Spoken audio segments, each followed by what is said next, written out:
need to come into this all dancing and happy, Ute. This is I awesome. love it.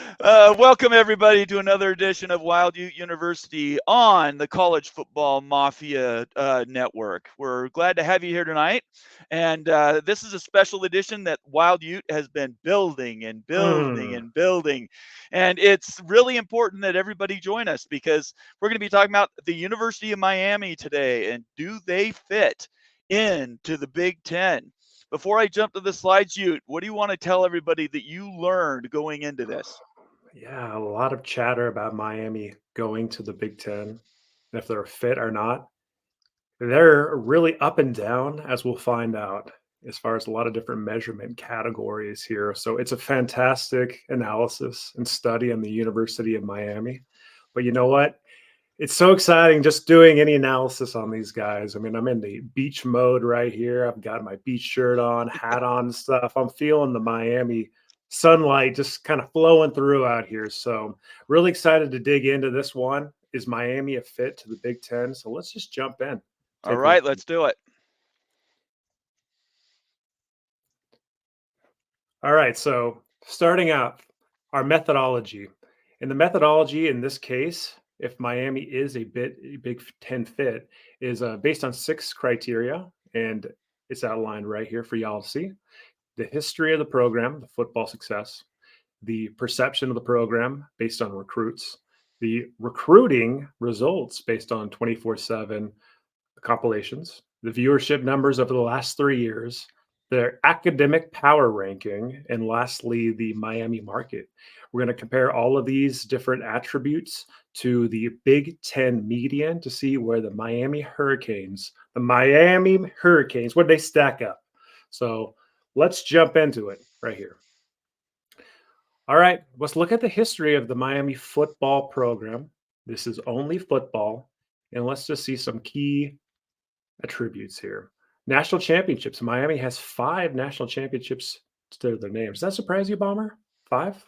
The Kings? No, I mean, I was there when Schembechler won their first, and they were a machine for 20 years, 25 years, basically, and the best program in the country. So, no, it doesn't surprise me because I grew up with it. Very strong there. Weeks at number one, 68 weeks at number one, all time wins, 655. That's 46th on the entire list. And Heisman winners, they've got 2 in their pocket too. So I would say that based on those highlights there, that Miami is looking pretty dang strong in football. Now, move your eyes to the right here in the stack ranking. This is from 1 to 19, with Miami included with existing Big Ten teams. And where does Miami stack rank according and based on the median of 10, where Michigan State is? And Miami fits at number 7 in the Big Ten based on its history. This is according to the Winsipedia Blue Blood Composite rankings that they have out there for everybody to go look at. But Miami stack ranks 7 in football history and the quality of the football program based on its historical results. Any other ideas with this one? I think it's just really important for people to keep everything in perspective. What we're talking about here is these schools coming from other conferences and how do they sort of fold themselves in to the Big Ten. And all the ones that we've gone over, there's Oregon has been there. We've had all the ones in the ACC. So we're talking North Carolina and Florida State. They look pretty good to me. Absolutely. They look really good. All right, let's move on. Let's look at the perception of the Miami program. And this is based on the recruit perception. So 24/7 last year before the football season took a survey of 1,000 recruits. And according to those recruits, Miami, when you stack rank them to existing Big Ten teams, fits in the third place spot. And this really indicates like how strong the brand is with the younger generation, with the football recruits, which is a big determinant here. So the Miami Hurricane brand, the shows, is a really, really strong brand here. We're talking about in recruit eyes over Penn State and even Michigan. You wonder if Michigan's going to rise based on the national championship, but still even having Miami before last season over the Wolverines and the Nittany Lions is pretty shocking. So very strong in the eyes of recruits, that Miami brand.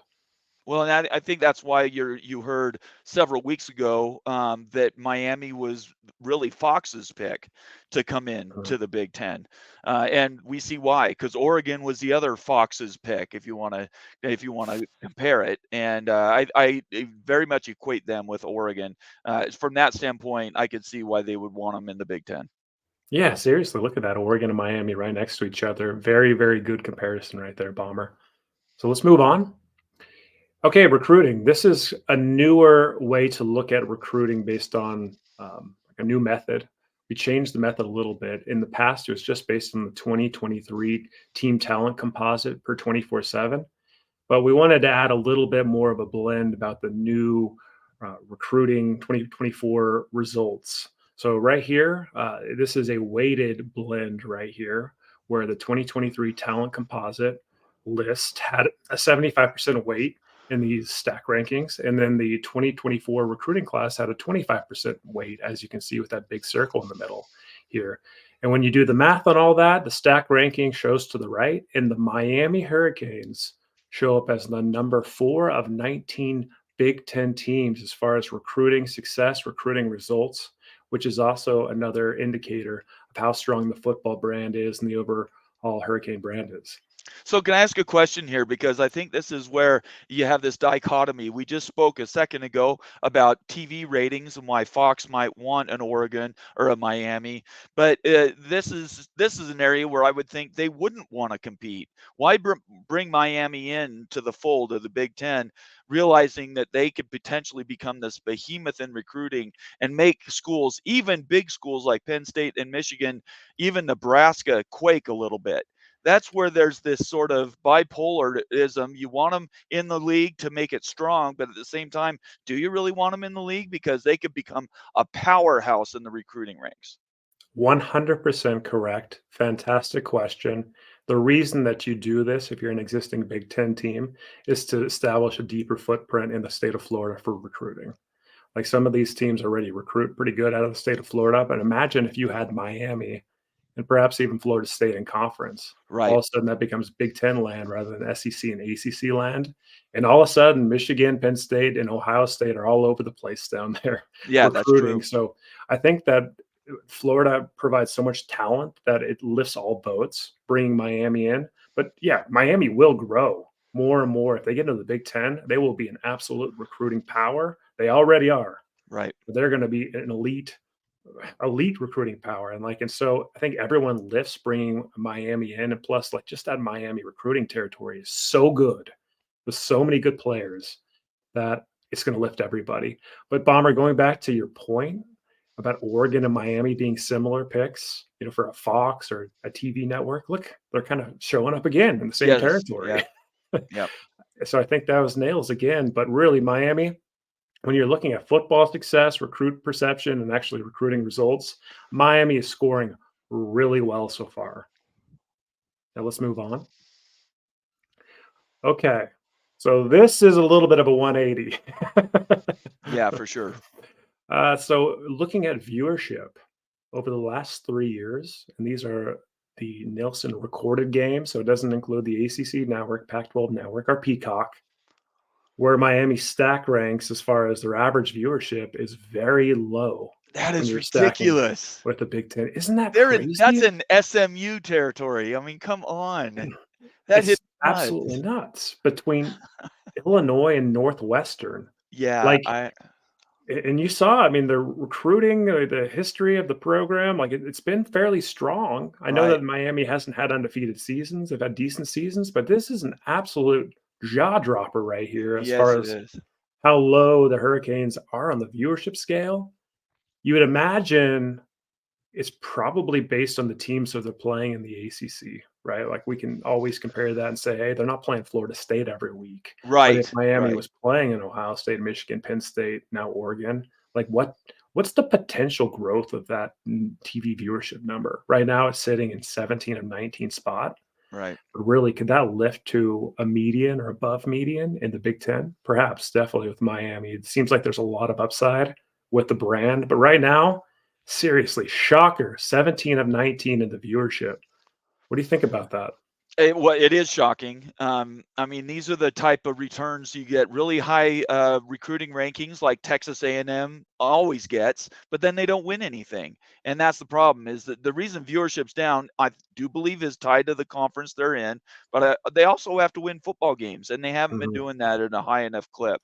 So you asked a question just a second ago. Does this go up if their requisite competition also goes up, like it would in the Big Ten? And the answer mhm. has to be yes. If you have Miami and Ohio State playing once every 2 or 3 years, oh my gosh, or Michigan or Penn State, or you add Florida State in now, or UNC, yeah, the Big Ten is just going to go from strength to strength. If I'm the Miami Hurricanes, if I'm a Hurricane fan watching this video and I see this analysis right here, this viewership, I'm saying, get me out of the ACC as soon as possible, whatever it takes, Yep, because it's hurting my brand. I've got a strong brand, and in the right spot, that brand's going to grow, and there's plenty of upside. yep, But man, like I know the Canes haven't been great and everything record wise, but still, I mean, you would expect it to be a lot better than this. It's still a shocker as far as viewership goes, but a lot of upside here. absolutely. Yeah, let's move on. All right, so here we go. Let's look at the academic profiles for the Big Ten Conference. Academics is an enormous component. So, looking at how strong a school's academic profile is, the ranking is compared to the median Big Ten is an important thing that we need to consider. So, there was kind of a blended approach to get an academic power ranking here for the Big Ten. You can look to the right side on that circle. So, it was based on a weight of one third, one third, one third from the US News ranking, the Forbes top colleges, and also based on NSF research spending for the last 3 years.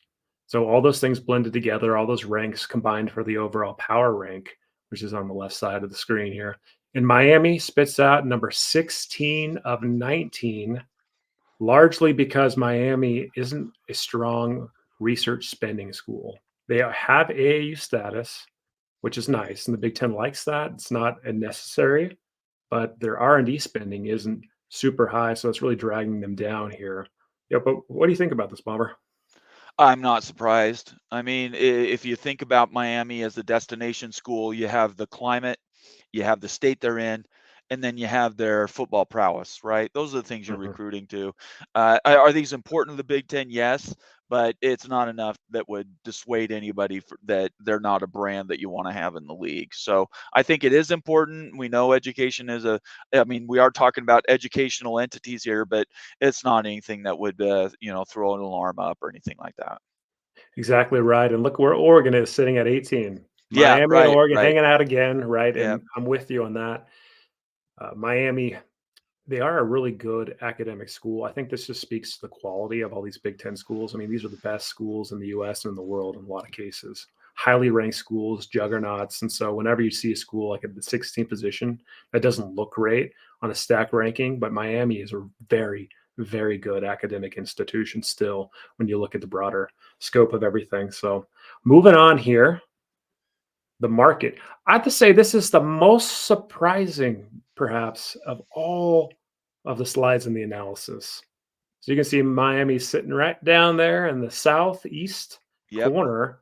But if you look at where the market for Miami and Fort Lauderdale is based on the DMA, and that's the designated market area, right. it actually stack ranks 13 of 19 in the Big Ten Conference. You would think it would be top five. Yeah, you would. The population of Florida, what's it, third or fourth in the country, right? As far as It's states absolutely go? it's absolutely enormous. And plus, like the Yeah. greater Miami population, like in the outskirts, looking at the metro areas and everything with Miami, there's over 6 million people. But really, when Jeez. you boil it down to television households and how Nelson tracks this is new information, y'all. This isn't old. There's about 2 million, approximately 2 million television households. So it just speaks to why there's a lot of population in that area. There's just not a lot of TVs with, I mean, homes with TVs. I mean, that's really Right. essentially what it boils down to. And Well, there can and be a lot of and reasons for that. It's interesting though. I would say California and Miami are and Florida are the exact same, right? There's other things to do besides just sit at home and watch TV. and even watch sporting events, right? They have Right. they would rather be out on the ocean. They'd rather be cruising the 101 with their girlfriend in their car and their top down. Mhm. So I just think that even though there is a lot of population there, there's a lot of distractions for their attention. So, but I wouldn't let that this one by itself. I wouldn't let that dictate a join or no not join decision, in my opinion. Absolutely, and there is brand equity with the city of Miami. People know it internationally. Right, Miami's seen as like a fun place, like a party place, and it's big in business. So there are ancillary benefits outside of just the DMA right. here that you could consider that would probably lift that. But just looking at the DMA stack ranking, 13 of 19 is shocking, and it's below the median, which is surprising. So Yep. we've seen an up and down analysis of Miami thus far, right? Really strong in the Wow, first look three at that. areas, and more below median point on the last, and especially Yeah. with the TV viewership. But look, out of 19 schools that we're looking at here, Miami shakes out right at the median point at 10. That is crazy that it would be right in the middle. Oh Isn't my that so gosh. nuts? Like, and It really, is. again, it's based on the viewership, it's based on the academics, and it's based on that Miami market DMA Right. that's dragging that down. So there, of course, are different components you'd want to consider, but still, this is pretty revealing that Miami, at the end of the day, is probably more in line with the median Big Ten school rather than like the elite tops Big Ten school too. So when you're thinking of adding them in realignment, I think Miami makes sense for the Big Ten to add still, based on what we've seen and all the value that it brings and the brand equity of knowing the city of Miami. But it's not a no-brainer here. I think that it's more like, hey, an Oregon type of ad, and Oregon actually stack ranks in the overall list better than Miami, but I think they're really similar still. So would the Big Ten Conference add Miami? Yes, but would they add them as a full member in the current contract cycle as far as like payouts and everything, or would they give them like a 50%, 70% revenue share like they gave Oregon? Maybe that makes sense for Miami. I don't think they are a full share school. I think Florida State is. I think North Carolina would be. Um, Clemson, I don't think is a full share school, in my Mhm. opinion. Viewership is the one that's going to change. And I think because viewership is going to climb, their percentages are going to be a little more right and rain. I think Miami eventually ends up somewhere between Oregon and Michigan State. Mhm. But that's just my opinion. So I think viewership is the one that can move.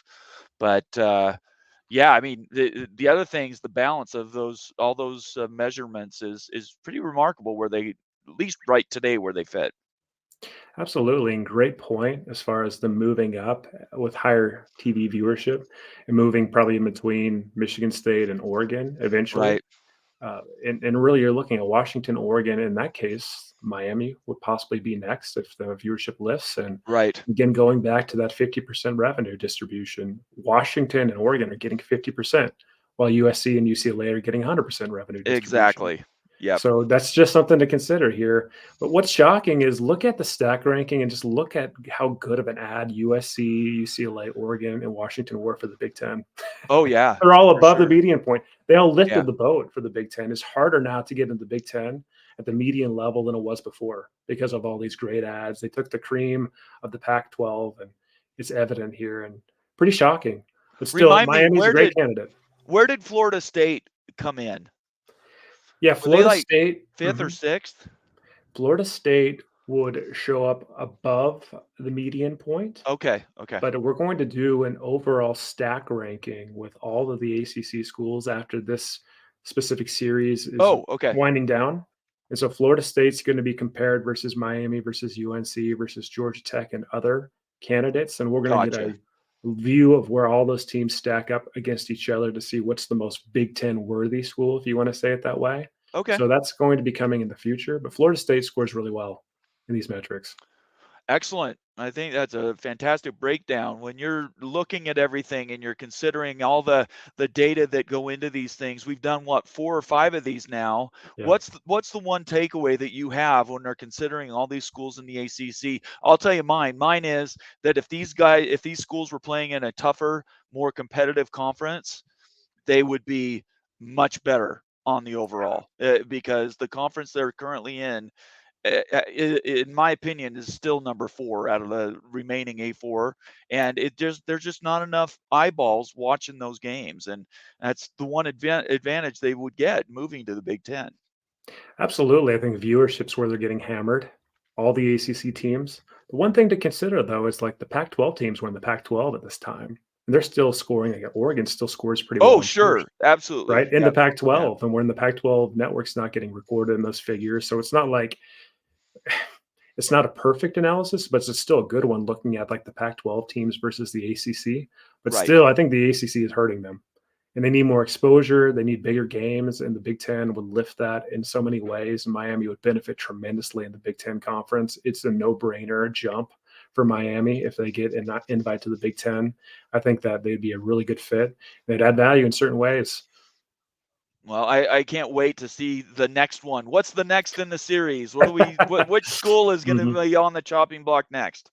Georgia Tech, the Georgia Oh Tech Yellow boy. Jackets. That's the next on the block here.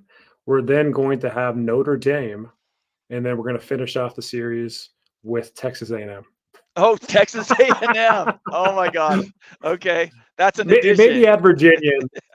Virginia is an Okay. interesting one, so we'll see if we want to include Virginia. But there's a few more on the docket before we get into the Big 12 series. Yeah. All right, that sounds good. Well, he's the Wild Ute. I am Bomber, and this is another edition of Wild Ute University, put together by the College Football Mafia team. We're Mhm. glad everybody could join us here. Make sure you subscribe, make sure you follow us on Twitter, and join us in our weekly shows, because the news doesn't stop and the analysis never ends. So I will say my piece. Peace out. And Ute, what do you want to tell everybody? Go Canes. All right. Everybody have a great day, and we will see you soon.